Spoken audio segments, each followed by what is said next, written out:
안녕하세요. 30대 여성입니다. 평소에 사연을 들으며 울고 웃던 애청자인데 오늘은 사연 속 주인공으로 찾아왔네요. 정말이지. 제가 이런 신우를 만나서 이혼까지 하게 될 줄은 몰랐습니다. 하긴 생각해보니 신우만의 문제는 아니네요. 사이코 신우로부터 저를 지켜주니 못하는 남편과 뭐하러 사나 싶어서 이혼했다고 표현하는 게 정확하겠습니다. 어디서부터 시작해야 될지 모르겠습니다. 조금 두서가 없더라도 양해하시고 들어주세요. 저와 남편은 지인의 소개로 만났습니다. 오지랖 넓은 지인이 홍기 꽉 찬 두 남녀가 솔로로 지내는 게 보기가 싫었던 모양이에요. 저나 남편이나 소개팅을 해달라고 부탁하지도 않았는데 자기가 먼저 나서서 자리를 만들었더군요. 그런 지인의 모습이 어이없기도 하고 재밌기도 해서 나가게 된 소개팅이었습니다. 언젠가 남편에게 당신은 무슨 생각으로 그 자리에 나왔냐고 하니까 제가 예쁘다고 해서 나왔답니다. 그게 다냐고 물으니 그게 다였다네요. 워낙 기대 없이 나갔던 자리라서 그런지 처음 남편을 보고는 사진보다 낫다는 생각을 했어요. 몇 마디 대화를 나눠보니 남편은 말주변이 없고 쑥스러움을 많이 타는 성격이더라고요. 그런 와중에도 저한테 잘 보이고 싶어서인지 어떻게든 분위기를 띄우려고 노력하는 모습이 귀여웠습니다. 그리고 말씀드리지 않은 게 있네요. 제가 남편보다 2살이 많습니다. 식사하고 커피 마시고 소위 소개팅에서 할 일은 다 하고 집에 가려는데 남편이 다음 주에도 볼 수 있냐며 애프터 신청을 해왔습니다. 그 이후로 몇 번의 데이트를 하면서 저희는 연인 사이가 되었어요. 둘 다 직장 생활을 하다 보니 평일에는 만나기가 어려웠지만 바쁜 와중에도 서로를 배려하고 아껴주며 사랑을 꽃피웠네요. 그렇게 1년 정도 연애 끝에 저희는 부부의 연을 맺게 되었고요. 결혼하고 한동안은 아무런 문제가 없었습니다. 그러다 남편과 틀어지기 시작한 건 미국에서 살던 신우가 서울시댁으로 돌아오면서부터였어요. 달갑지 않은 소식이었지요. 이렇게 말하면 어떻게 들으실지 모르겠지만 남편과 결혼을 결심할 때 그런 생각이 있었거든요. 신우가 멀리 살아서 좋다는 남편의 누나를 만나보기도 전에 왜 신우를 싫어했냐고요?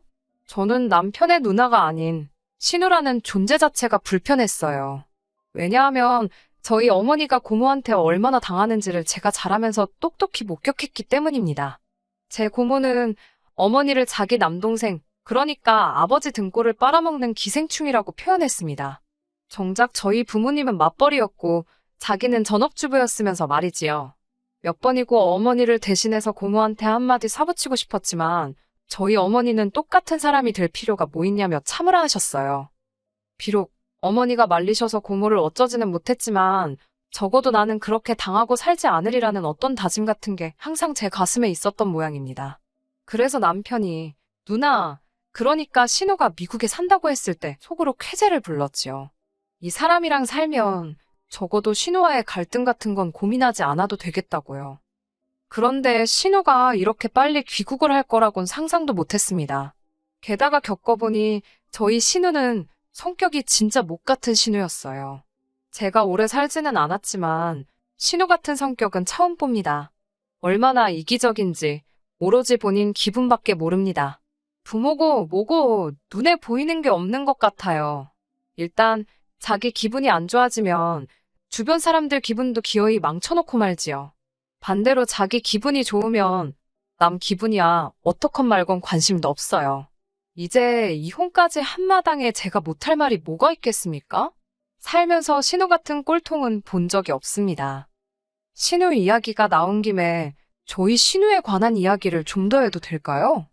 남편은 제가 신우라는 단어에 거부감을 느낀다는 건 몰랐기 때문인지 연애 시절부터 종종 신우에 관한 이야기를 하곤 했어요. 듣다 보면 아시겠지만 좋은 이야기라곤 개뿔 하나도 없습니다.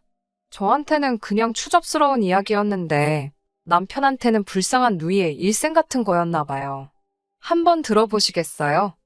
남편 말에 의하면 신우가 고등학교 때 공부를 어지간히 못했답니다. 그래도 대학은 가야 된다는 시부모님의 고집 때문에 먼 지방에 있는 전문대학에 가게 되었습니다. 당연히 통학은 할 수가 없었으니 그 지역에서 자취방을 구했지요. 그런데 남편 말이 자기도 가봤는데 정말 동네에 할 게 없더랍니다. 혈기왕성한 남녀들이 모여는 있는데 밖에 그 혈기를 분출할 게 없으니 어떻게 했겠어요? 다들 남자친구 여자친구 만들어서 집에서 노는 게 일상이 된 거지요. 신우도 마찬가지였나 봅니다. 당시 사귀던 남자친구와 부부처럼 살았던 모양이더군요. 하지만 오래가지 못했다는데 이유가 신우가 자취방에서 남자 후배를 재워주다 당시 사귀던 남자친구에게 들켰답니다. 아무 일도 없었는데 차였다며 억울하다고 동생, 그러니까 저희 남편 앞에서 울더래요. 저는 그런 일이 있었냐고 적당히 맞장구를 치며 들어주곤 있었지만 솔직히 속으로는 남동생한테 별이야길 다 하네 싶더라고요. 그 이후로 신우가 한동안 폐인처럼 살더니 뜬금없이 미국에 가서 살겠다며 어머님 갯돈하고 금부치를 들고 속된 말로 튀었대요. 가족들이 알아챘을 때는 이미 출국한 후였고요. 이후로 반년 가까이 죽었다 살았다 소식도 없다가 연락이 왔답니다. 집에 가고 싶다며 돈 좀 보내달라면서요. 신우가 돌아온다 하자 반가운 마음에 남편이 주식을 팔아 돈을 보냈대요. 하지만 표를 산다던 신우는 그 돈으로 가슴 수술을 받았더랍니다. 그러면서 이제 독수리만 잡으면 된다더래요. 나중에 알고 보니 독수리를 잡는다는 건 시민권자를 꼬셔서 결혼하겠다는 표현이었어요. 남편이나 저나 미국에 대해서는 정말 아무것도 모르는 사람들이었습니다. 하다못해 여행도 안 가봤는데 영주권이며 시민권이며 뭘 알았겠어요. 하도 신우가 청산유수처럼 이야기를 하니까 그 말이 맞는지 확인한답시고 공부 아닌 공부를 하면서 하나씩 알게 된 거지요. 아무튼 그 이후로 신우는 일단 애인이 생겼다 하면 얼마 가지 않아 같이 살기 시작하더라고요. 그러면서 그 남자가 결혼하자고 말해주기만을 기다리는 눈치였습니다. 하지만 남편과 제가 연애를 마치고 결혼식을 올릴 때까지도 그런 남자는 나타나지 않았어요. 그런 와중에 저희가 결혼을 한다니까 신우가 난리가 났습니다. 당시 신우는 5번째 동거 중이었는데 제가 보기에는 이번에도 가망이 없었거든요. 남편도 저와 비슷하게 생각하고 있었고요. 하지만 신우는 이번에는 다르다며 좀만 더 기다리랍니다. 신우는 불법 체류 중이었기 때문에 일단 한국에 나오면 다시 미국에 들어갈 수 없는 처지였거든요. 언제가 될지도 모르는 그 영주권인지 시민권인지가 나올 때까지 저희더러 무조건 기다리라 했습니다. 사실 남편은 신우를 항상 안쓰럽게 생각하는 눈치였어요. 도덕적으로 신우가 사는 방식은 제 입장에선 이해할 수 없었지만 혈육의 입장은 또 다른가 보더라고요. 오죽하면 팔은 안으로 굽는다는 말이 있겠어요.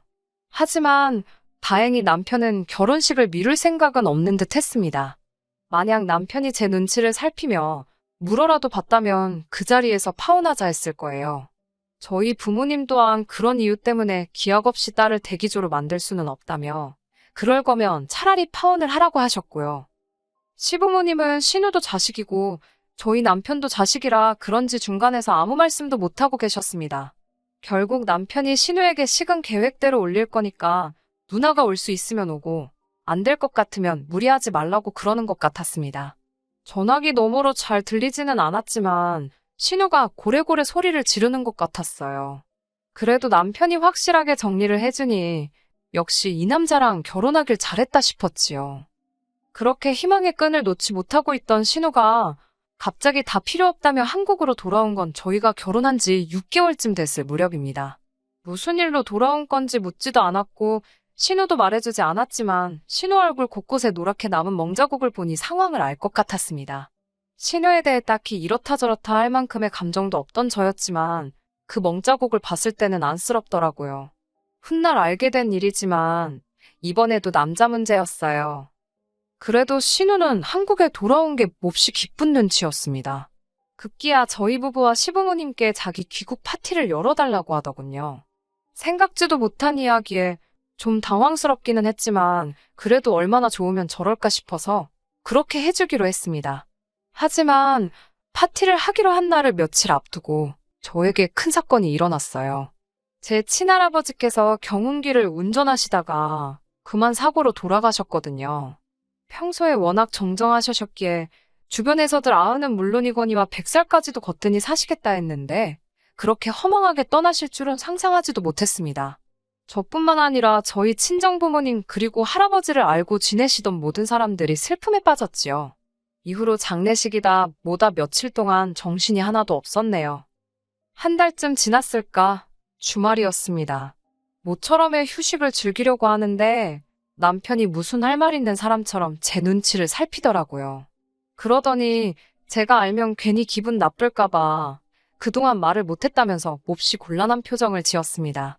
보다 못한 제가 답답해서 무슨 일 때문이냐고 물었더니 화내면 안 된다면서 조심스레 말문을 열더라고요. 저 때문에 신우가 기분이 많이 상했답니다. 요 근래에는 신우랑 연락도 주고받질 않았는데 갑자기 그게 무슨 소리냐니까 귀국 파티인지 뭔지 그 이야기를 꺼내더라고요. 당시 제가 할아버지 일로 마음이 안 좋아 보여서 저를 빼고 남편이랑 시부모님이랑 셋이 그놈의 귀국 파티인지 뭔지를 했답니다. 그런데 신우가 어떻게 아랫사람이 참석을 안 할 수가 있냐며 난리를 쳤나 봐요. 죽은 사람 챙긴다고 살아 돌아오냐면서 막말을 퍼붓더랍니다. 산 사람한테 잘해야 자다가도 떡이 생긴다나 어쩐다나 헛소리를 해댄 모양이에요. 뭐 신우 입이니까 제 앞에서 그런 것도 아니고 본인 내키는 대로 떠들 수야 있지요. 물론 신우가 그런 이야기를 했다는 걸 알게 된 이상 짜증은 났지만요. 하지만 저를 더 짜증나게 했던 건 그 이야기를 전달하는 남편이었어요.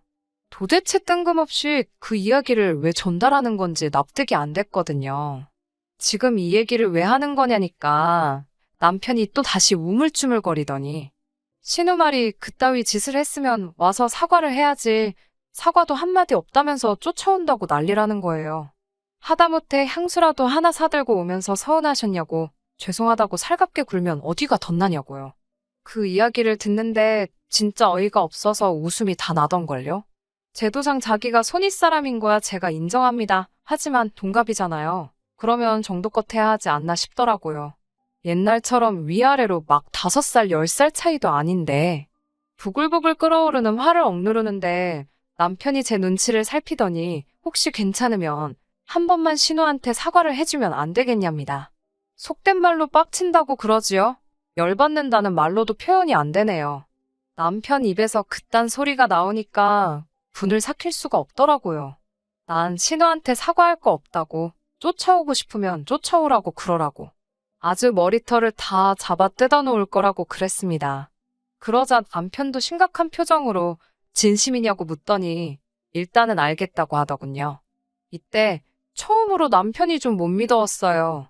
솔직히 가뜩이나 신우 불쌍하게 생각하는 것도 마음에 안 드는데 전할 말 안 전할 말 구분도 못하나 싶어서요. 막말로 신우가 그렇게 헛소리를 해대도 자기가 나서서 내 와이프한테 그딴 식으로 말하지 말라고 한 번만 세게 나갔으면 신우도 움찔하지 않았을까요? 남편이 멍청이 마냥 신우가 짓거리는 대로 가만히 들어주고 있으니까 자기가 뭐나 된 줄 알고 그런 막말을 해댄 거겠지요? 남편도 그럼 자기가 듣고 말면 되지 뭐 한다고 그걸 저한테 전달을 하고 사과를 해라 마라 그러는지 답답이도 저런 답답이가 있나 싶던걸요. 그래도 이때만 해도 이혼해야겠다. 이 인간이랑 못 살겠다. 그렇게까지는 생각하지 않았어요. 그냥 남편이 생각보다 눈치가 없고 지 누나를 많이 걱정하는구나. 앞으로 꽤나 불편하겠다. 이런 생각 정도는 했지만요. 다행이라고 해야 할지 남편이 신우에게 제가 언짢아 했다는 소리를 전했는지 쫓아온다던 신우도 한동안 소식이 없었습니다. 하지만 이때만 해도 저 몰래 남편이 신우랑 연락을 주고받고 있었던 거는 몰랐네요. 아무튼 제가 아는 선에서 신우가 더 이상 거론되지 않았으니 남편과 저도 다시 예전처럼 평화로운 일상을 보낼 수 있었습니다. 그 생활이 오래가지 못했지만요. 저는 회사를 다니는 직장인이었고 남편은 시청에서 일하는 공무원이었습니다. 그렇다 보니 늘 제가 남편보다 2시간 정도는 늦게 퇴근을 하는 편이에요. 하지만 돈은 제가 남편보다 2배 정도 벌어요. 돈 많이 번다고 생색내려고 꺼낸 이야기가 아닙니다. 왜 남편과 집안일을 분담하게 됐는지 간략하게 설명드리고 싶어서요.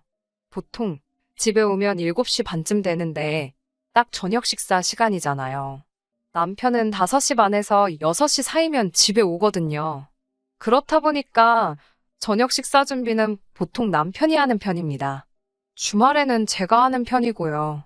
이 밖에도 빨래나 분리수거 같은 집안일들은 그때그때 시간적으로 여유 있는 사람이 하는 편인데 보통 평일에는 남편이 하게 되더군요. 친정에서도 아버지와 어머니가 자주 집안일을 같이 하셨기 때문에 저에게는 그다지 낯설지 않은 모습이었어요. 남편이 이런 집안일 분담에 불만이 있다고는 생각도 못했습니다. 단 한 번도 귀찮아하는 내색도 없었고 늘 본인이 먼저 도와줄 거냐며 물어보곤 했거든요. 그래서 당연히 저처럼 남편도 집안일을 반반씩 하는 것에 대해 암묵적인 동의를 하고 있다고 믿었는데 그게 아니었던 모양입니다. 뭐 사람이 불만을 가질 수 있어요. 충분히 이해합니다. 하지만 남편이 그 불만을 신우에게 이야기했다는 걸 알았을 때는 왠지 모르게 불쾌하고 화가 나더라고요. 부부간의 일은 부부끼리 해결해야 된다고 생각했는데 남편은 저와 상의를 해보기도 전에 누나한테 초르르 달려가서 해결책을 물어본 거잖아요. 과묵한 줄 알았던 남편이 이렇게 촉새였나 싶고 신우가 우리 부부 생활을 알았다니 자존심도 상하고 기분 참 더럽더라고요. 음식도 그렇습니다. 앞에서는 뭘 해줘도 맛있다. 너무 맛있다를 연신 외쳐대며 먹어치우던 남자였습니다. 하지만 알고 보니까 거의 매일같이 신우가 오늘은 뭘 먹었냐, 제가 뭘 해줬냐며 확인을 하고 있었더라고요. 그러면 남편은 거기다 대고 제가 무슨 음식을 해줬었는데 짰다, 매웠다, 달았다, 어쩌고저쩌고 오만 이야기를 다 했더라고요. 제가 이런 사실들을 어떻게 알았을까요? 그건 바로 쫓아와서 저를 가만두지 않겠다던 신우가 정말로 쫓아왔기 때문입니다. 집에 들어온 신우는 가타부타 말도 없이 제 얼굴에다 종이 한 장을 들이밀더군요. 대충 읽어보니까 며느리 도리, 아내의 도리 그리고 올케의 도리와 같은 것들이 적혀 있더라고요. 올케의 도리는 또 처음 들어보네.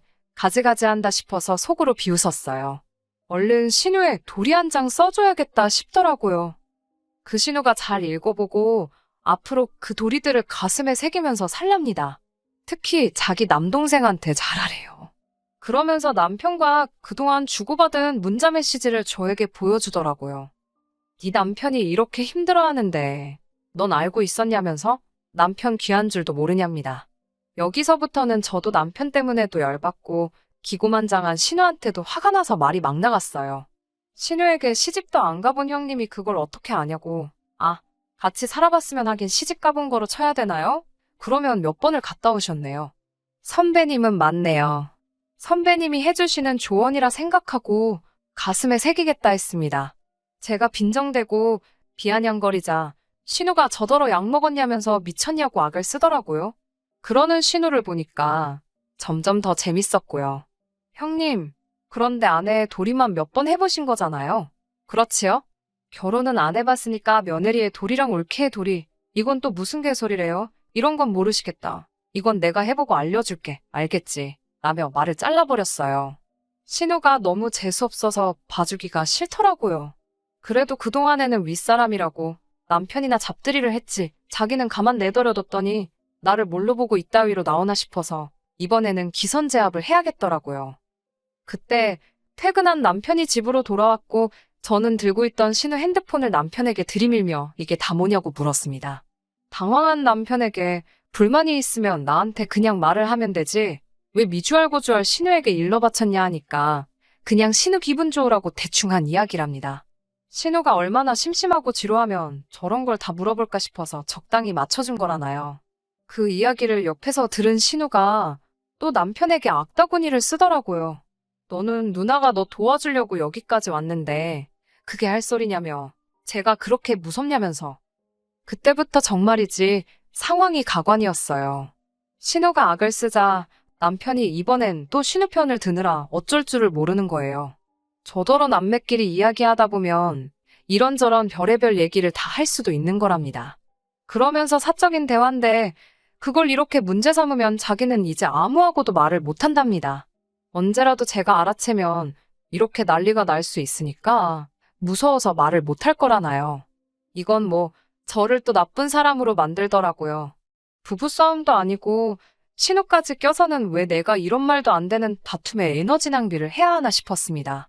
신우든 저든 둘 중 한 명이 납작 엎드리지 않으면 이런 일은 계속 되겠더군요.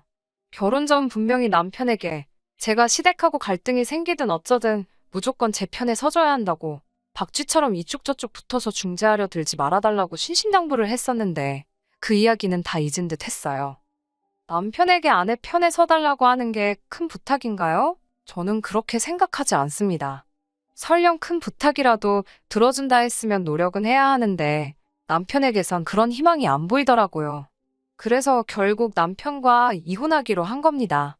남편은 누나가 아직 짝을 못 만나서 그리고 그동안 힘들게 살아와서 그런 거라는데 그것도 사람이 좀 착하고 안 됐고 해야 마음이 쓰이지 않겠어요? 괜히 잘 살고 있는 동생 부부한테 윗사람이랍시고 한마디 두마디 얹으려니까 이 사단이 난 거지요. 저는 됐다고 그 불쌍한 누나 네가 열심히 챙기고 살려고 했습니다. 네 누나가 지멋대로 살다가 저꼴난 걸 내가 왜 이해해줘야 되는지 모르겠다고요. 신우한테도 동갑내기로서 충고하는데 인생 그렇게 막 살지 말라고 했습니다. 막말로 남자하고 붙어먹어서 얼마나 연명할 수 있겠냐고요. 기술이라도 좀 배우라면서 너 먹여 살리시는 시부모님이 불쌍하다니까 아주 눈 뒤집고 덤비게 생겼더라고요. 뭐 아무튼 그렇게 한바탕 진탕 싸우고 나서 양쪽 집안 다 난리가 났지요. 신우는 하극상이라며 사과하라고 난리를 쳤지만 이 모든 사태의 원인인 신우의 말에 귀 기울여줄 사람은 없었어요. 남편이란 인간만 그러지 말고 불쌍한 사람이다 생각하고 지 누나 한 번만 봐주고 저더러 화 좀 풀라며 제 속을 긁어놓기는 했지만요. 결국 얼마 전에 남편과 완전히 남남으로 갈라섰습니다. 전세집 보증금이야 제가 마저 살고 나갈 때 깔 거 까고 준다고 했습니다. 보증금에 제 돈이 더 많았고 혼수에 남편 돈이 들어가서 그나마 다행이었어요. 언젠가 한번 시어머니께서 연락을 해오셨어요. 신우를 시댁에서 내보내셨답니다. 보고 있으면 당신 아들 이혼시켰다는 생각이 아무리 딸이라지만 미워서 꼴도 보기 싫으셨다더군요. 그러니까 이제라도 다시 당신 아들과 합치면 안 되냐입니다. 당연히 정중히 거절했지요. 우습게도 얼마 지나지 않아 남편과 신우가 같이 산다는 소식을 들었네요.